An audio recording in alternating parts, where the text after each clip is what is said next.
খবর আপনাদের জানাই, গ্যাস ট্যাঙ্কার থেকে গ্যাস লিক, জাতীয় সড়কে এই মধ্যে যান চলাচল বন্ধ বলে জানা যাচ্ছে। ঘটনাস্থল কাকসা থানা এবং দমকল পৌঁছেছে।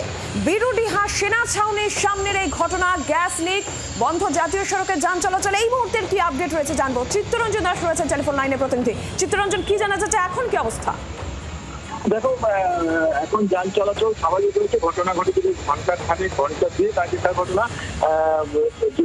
গোপালপুর থেকে একটি সিএনজি গ্যাস ট্যাঙ্কার সেটি গ্যাস নিয়ে যাচ্ছিল কলকাতার উদ্দেশ্যে, এবং সেটিতে হঠাৎ করে নিচুপাড়ার কাছে গ্যাস লিক হতে দেখে চালক বিরুডিয়ার কাছে বায়ুসেনা ছাউনির কাছে 19 নম্বর জাতীয় সড়কের উপর দাঁড় করিয়ে দেয়, এবং সেখান থেকে তার খবর দেওয়া হয় পুলিশকে, এবং দমকল পুলিশ আসে ঘটনাস্থলে। তারপরেই এই যে কোম্পানির এসআরে যারা ইঞ্জিনিয়ার তারা আসে, এবং সেই গ্যাস যেদিকে গ্যাস লিক হচ্ছিল সেটিকে তারা বন্ধ করে। প্রায় ঘন্টা দেড়েক একদিকে অর্থাৎ কলকাতাগামী জাতীয় সড়ক বন্ধ ছিল, এবং বড় দুর্ঘটনা থেকে বেঁচে যায়। নিরঞ্জনা, ধন্যবাদ চিত্তরঞ্জন।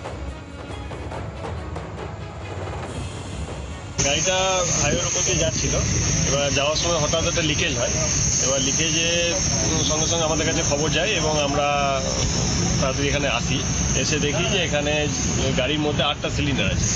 ওই 8টা সিলিন্ডারের মধ্যে একটা সিলিন্ডার লিক করেছে, এবং এই লিকেজ রিপেয়ারিংয়ের জন্য ওদের টেকনিশিয়ানের লোকজনকে খবর দেওয়া হয়েছিল। ওনারা এসছেন, এবার যত তাড়াতাড়ি সম্ভব ওনারা লিকেজ করতে পারবেন। হ্যাঁ, সেরকমভাবে আমাদের পরিস্থিতি এখন কিছুক্ষণ দেখি, দেখার পর বোঝা যাবে। বাংলার আওয়াজ, বাঙালির আবেগ, জি 24 ঘন্টা।